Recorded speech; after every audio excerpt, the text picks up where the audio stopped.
Sveiki, laba diena. Bendra taro prognozė sausio 20-26 dienai. Vėžys, liūtas, mergelė. Tikiuosi šį kartą nepraleisiu liūto, nes man kažkaip labai nesiseka su liūtais, mūsų turbūt biolaukai nesutampa. Ir dabar pradėkime nuo vėžio. Vėžys. Kokios gi nuotaikos? Asmeninis gyvenimas, darbas, pinigai ir patarimas. Kokios gi nuotaikos yra vėžio? Vis dėlto galbūt vėžys gyvena tokiamis nuotaikomis, kad reiktų kažką tai, gal iš tikrųjų tai yra realiai kažkoks pavydas. Vėžys pavydi, šią savaitę pilnas kažkokio pavydo galbūt yra. Arba tai vis dėlto yra kažkokios tai manipuliacijos. Galbūt tiesiog vėžys yra šią savaitę toksai manipuliatorius. Va būtent kažko tai noriu ir biškį pamanipuliuosiu situaciją, pamanipuliuosiu žmonėmis dėl savo norų. Ta prasme, tokios nuotaikos, kaip sakant, biškelį, žodžiu, nesielgsiu taip, kaip visi elgiasi normaliai. Ne pagal taisyklę, suprantu. Biškį prieš srovę reikia plaukti. Tai va vėžio tokios va nuotaikos yra. Bet tai gali būti vis dėlto susijęs su pinigais kažkas tai. Nes va būtent piniguose rodo kažkokią naują pradžią. Dabar šeima. Šeimoje viskas, šeima asmeninis gyvenimas. Asmeniniam gyvenime džiaugsmas, laimė. Va būtent. Tai galbūt yra kažkokios tikrai, žodžiu, vėžys tikrai jaučiasi laimingas. Va, asmeniniam gyvenimas tai yra laimingas.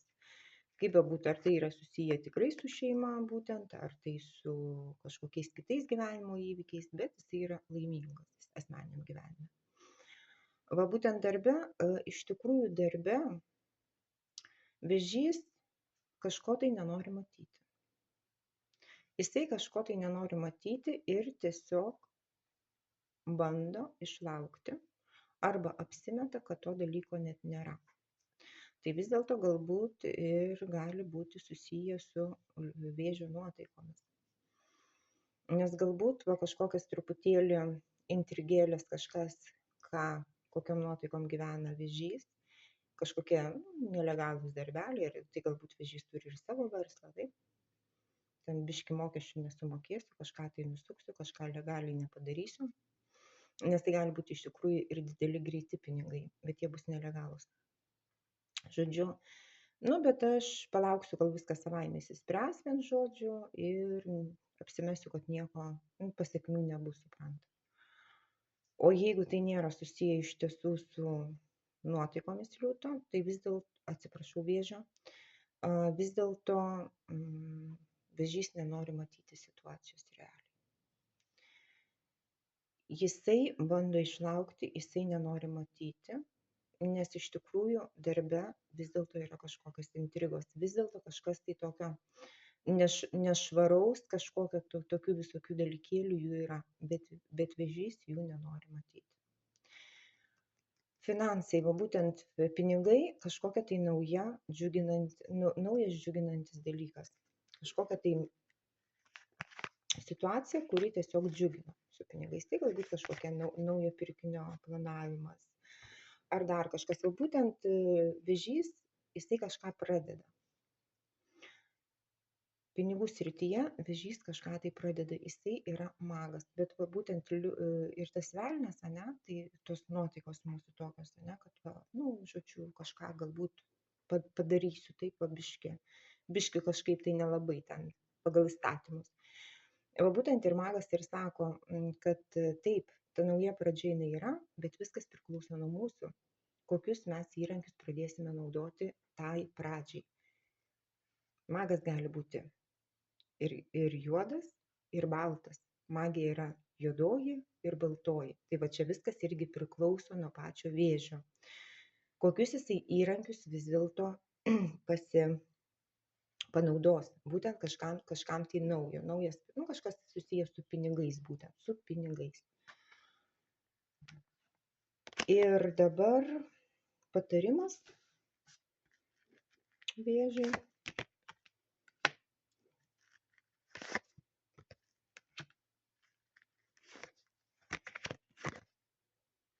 Vis dėlto patarimas vėžiui, kad tas stabilumas, jisai taip, kažkas tai va būtent, kas šią savaitę vyksta, kažkoks stabilumas, jisai turi būti kažkas tai, nu, toks stabilumas, taip.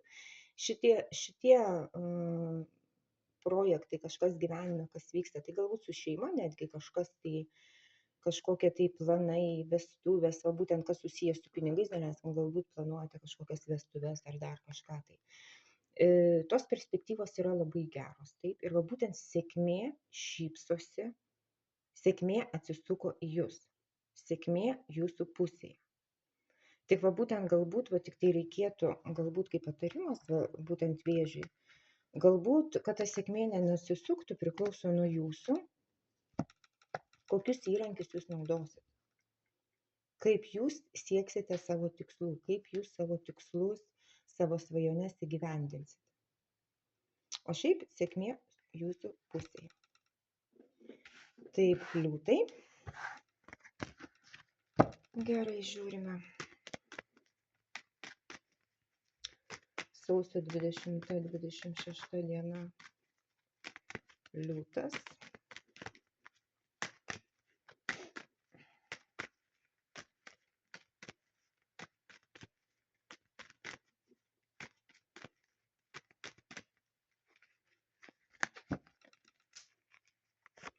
Nuotaikos. Asmeninis gyvenimas. Pinigai, darbas. Pinigai. Nu, šį savaitę liūtam iš viso. Ir patarimas.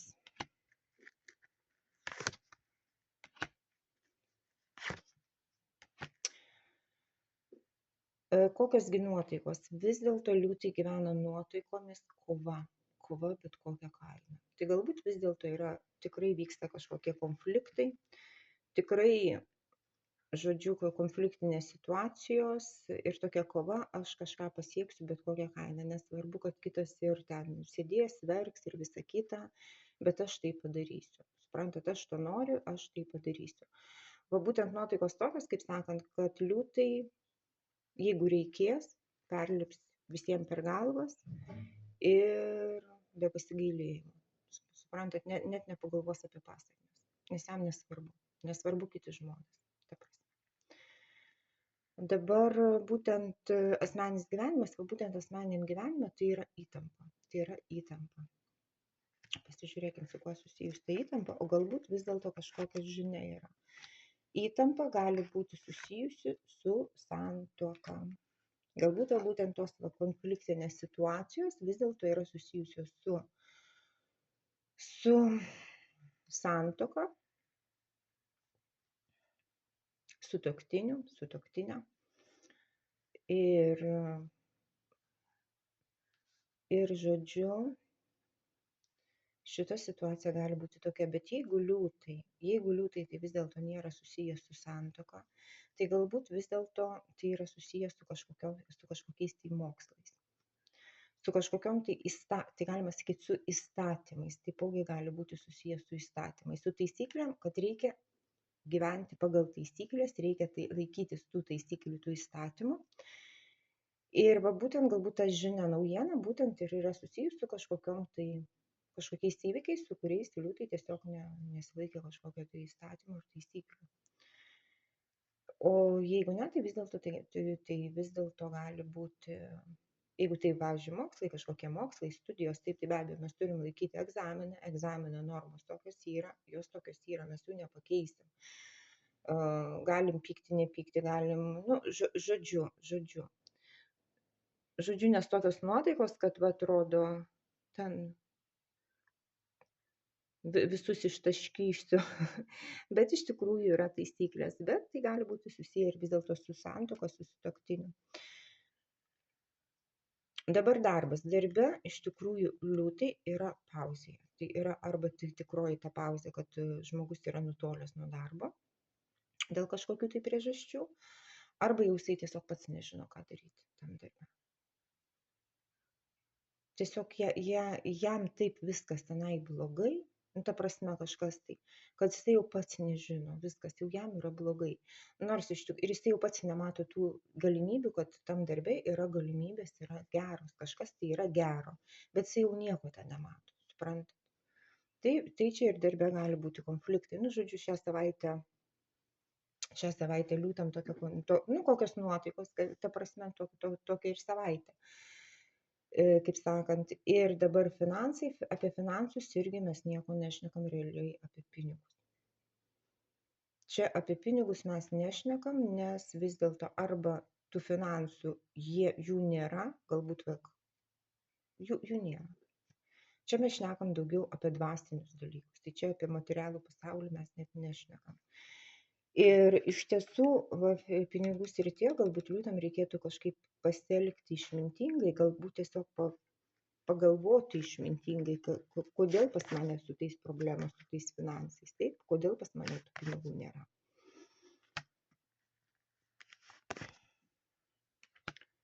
Ir būtent šita situacija, pinigų situacija, vis dėlto turėtų ateiti kažkokia pabaiga ir ta nauja pradžia, bet jinai vis tiek yra sunki. Tikrai reikia įdėti daug jėgų, daug energijos, kad finansai, pinigai pakrutėtų, kad jie pradėtų tiesiog stabilizuotis. Tai čia vis dėlto apie pinigus šią savaitę, kaip sakant, nieko mes nešnekam liūtam. Ir dabar patarimas liūtam, pasižiūrėkit, gal vis dėlto liūtai, jie tiesiog mėgaujasi gyvenimu. Ir būtent jie yra pasikabinę savo ar ne savo norų, būtent galbūt prie tokio gyvenimo stiliaus, kad jiem turi būti viskas tobula, viskas gerai. Bet iš tikrųjų jie yra neatsakingi, ta prasme, trūksta jiem atsakomybės. Tai žmonės, galima sakyti, jie svajotojai, taip, jie tiesiog prižada, bet nieko nedaro. Realiai jie nieko nedaro, fiziškai jie nieko nedaro. Jie yra pasikabinę, pavyzdžiui, prie to, galbūt tokio gyvenimo tobulo, taip,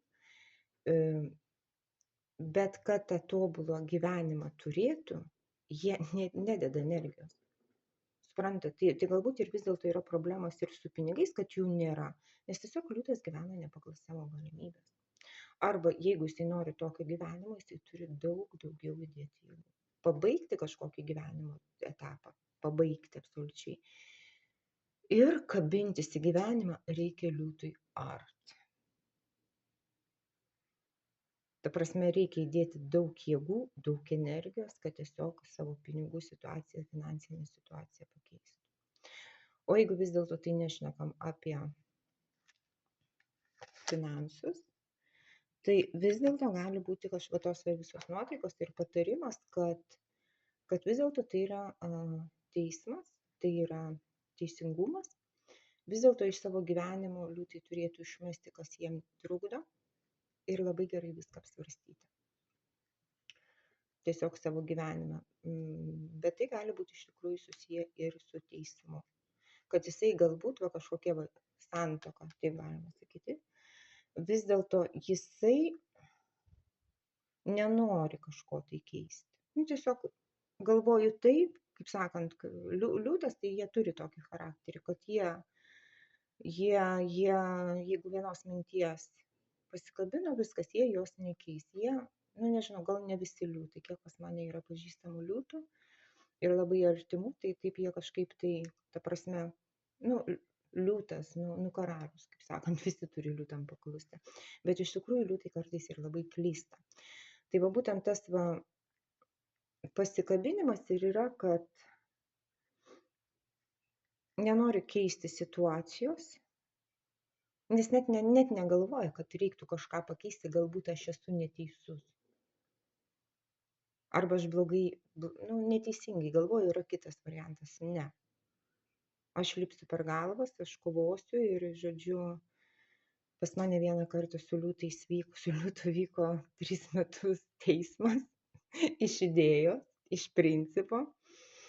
Suprantat, tai galbūt čia irgi tokia situacija yra, kad vis dėlto gal geriau pagalvoti ir viskas, paleisti tą situaciją ir sau pradėti gyvenimą iš naujo, o ne taip, kad 3 metus kovoti, mokėti advokatams ir tą patį turėti rezultatą, tai be abejo, tai tik tai prarandi finansus ir visa kita. Tai žodžiu, tokia liūtų savaitė. Žodžiu, apgalvokite gerai viską, nesielkite kaip maži vaikai, nes iš tikrųjų galbūt ta kova, jinai visai jums net nereikalinga. Ir dabar mergelė, pasižiūrėkime.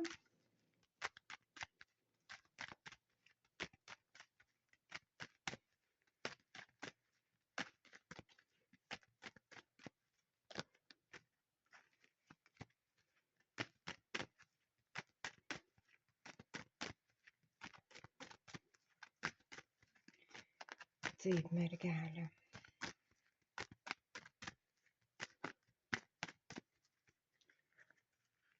Kokios gi nuotaikos mergelės? Asmeninis gyvenimas, darbas, pinigai ir patarimas mergelėm. Kokios gi nuotaikos mergelių? Mergelės galbūt gali gyventi šią savaitę truputėlį praeitimi. Galbūt tiesiog ilgėsis kažko tai iš savo praeities. Bet to, kas tai, tiesiog tai šnekam apie mūsų jausmus, taip. Kas tiesiog džiugino mergelę. Kažkokia gali būti nostalgija praeičiai. Be abejo, nuotaikos tokios gali būti, kad vis dėlto tai gali būti ir tikrai labai geros nuotaikos, kažkokie tai santykiai. Tai gali būti, galima sakyti, antras medaus mėnuo. Jeigu mergelės turi partnerius, o jeigu mergelės partnerių pastovių neturi, su kuriais galėtų antrą medaus mėnuo kopinėti, tai vis dėlto kažkokios galbūt tokios naujos pradžios, tokie, žinot, pirmi pasimatymai, žodžiu, kažkas tokio, tokios nuotaikos tiesiog. Dabar asmeninis gyvenimas. Asmeniniam gyvenime mergelės jaučiasi gerai, stabiliai, pasitikinčios savimi. Mergelių asmeniniam gyvenime vis dėlto kažkas tai gimsta naujo. Mergelės gali iš tiesų tiesiog sužinoti galbūt šią savaitę ir apie nėštumą. Kad nauja gimsta, taip. O šiaip kažkas tai gali gimti naujo. Tai nesvarbu, tai asmeniniam gyvenime, tai bet kas, kažkokia nauja meilė, nauji projektai, kažkas tai naujo, žodžiu, kas džiugina mergelės. Va būtent tos nuotaikos taip yra. Va būtent darbe mergelės yra taurių karalius. Tai yra laimė. Tai vis dėlto mergelės galbūt darbe jaučiasi gerai, kolektyvas myli mergelės ir viskas labai puiku. Arba taip būtent mergelės jaučiasi gerai darbe. Nors iš tikrųjų galbūt mergelės darbe mergelėmis truputėlį galbūt gali manipuliuoti ir koksai darbdavys ar dar kažkas tai. Nors galbūt kažkurių mergelių gyvenime būtent kažkas tai naujo, gražaus užsimezgė, pavyzdžiui, ir darbe kažkokia nauja draugystė su kolegu. Taip, būtent kažkas tai naujo tokio gali būti ir susiję būtent su darbu, būtent antroji pusė kažkokia tai darbinė pažintis. Bet iš tiesų mergelės darbe, galbūt mergelės visi myli. Jis toks fainas, tokia faina, kad myli jį visi. Visas kolektyvas. Dabar pašnekėkime apie pinigus mergelių. Iš tikrųjų pas mergelės su pinigais yra kažkokia nestabilumas.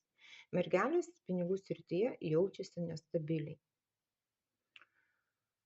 Pasižiūrėkime, kodėl jos jaučiasi nestabiliai. Nors iš tikrųjų tas nestabilumas tai vis dėlto galėtų būti dėl to, kad mergelės nemato realiai situacijos. Ir galbūt įtakoja jų charakteris, kad tai yra žmonės, kurie galbūt elgiasi impulsyviai, o paskiau, kaip sakant, galbūt biški ištaško pinigus ir gailisi, suprantat. Tai gali būti toks, kaip sakant, Bet čia, žinokit, tai be abejo, čia galim šnekėti apie jaunus žmones, bet toks variantas yra ir pas suaugusius žmones. Taip, ta prasme, ir 65 metų mergelė gali lygiai taip pat elgtis, suprantat, kad užsiplėskiau, užsimaniau, nusipirkau, paskiau taip, o ką dabar daryti? Šitas va toks pinigai tai kažkaip nestabiliai jaučiasi vis dėlto mergelės. Nors va šitoje pinigų srityje va tas va nestabilumas gali būti toks, kad reikia kažką rinktis. Va būtent galbūt mergelės kažką perka, kažką tai nori pirkti, kažkur tai kažką daryti. Ir va būtent kažką renkasi. Vieną variantą ir kitą variantą. Suprantat, nežino, ką įsirinkti. Viską tai vis dėlto šitoje situacijoje galėtų būti netgi ir kažkokia žinia, naujiena. Va būtent susijęs su tuo va, galbūt nestabilumu, nežinau, ką daryti, ar taip, gali būti vis dėlto šią savaitę kažkokia naujiena, kažkoks tai laiškas ar dar kažkas. Būtent patarimas mergelėm. Pasižiūrėkim.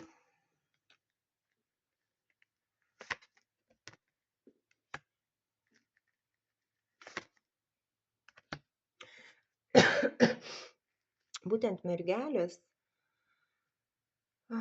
kažkokios tai paslaptys, bet žinot, kas yra? Arba šią savaitę yra kažkas tai vyksta, kas labai labai gerai paslėpta ir mergelės nesupranta to, taip, net neįtaria, kas vyksta šią savaitę. Arba tai tiesiog mergelių pačių vidinės paslaptys. Tai yra dvasinės paslaptys, galima sakyti, mūsų vidus, suprantat. Ir kartais tai yra mūsų vidus ir tos mūsų paslaptys yra tokios, kad mes jų patys net nežinom. Pavyzdžiui, nes iš tikrųjų, kada mes bijome, mes šiandien jaučiame, taip, aš bijau dėl kažko tai. Aš jaučiuosi šitaip dėl šiandienos įvykio, šitaip taip. Bet iš tikrųjų, va būtent nepasitikėjimas, baimė, galbūt finansiniai, nemokėjimas elgtis su finansais ar dar kažkas tai. Tai yra tie įvykiai atėję iš mūsų vaikystės. Suprantat, mes šitos dalykus esame išgyvenę, jeigu mes kažko tai bijome, jeigu kažkas tai ten nestabilumas finansų, ten visą kitą. Šitos dalykus mes esame išgyvenę vaikystėje savo šeimoje. Yra būtent tos paslaptys ir yra, kad mes jų neatsimenam, dėl to mums ir yra paslaptis. Kas yra paslaptis? Kol mes to dalyko nesužinome, tai yra paslaptis. Kada mes tą dalyką sužinome, jinai nelieka paslaptimi ir daugiau netrukdo mums gyventi.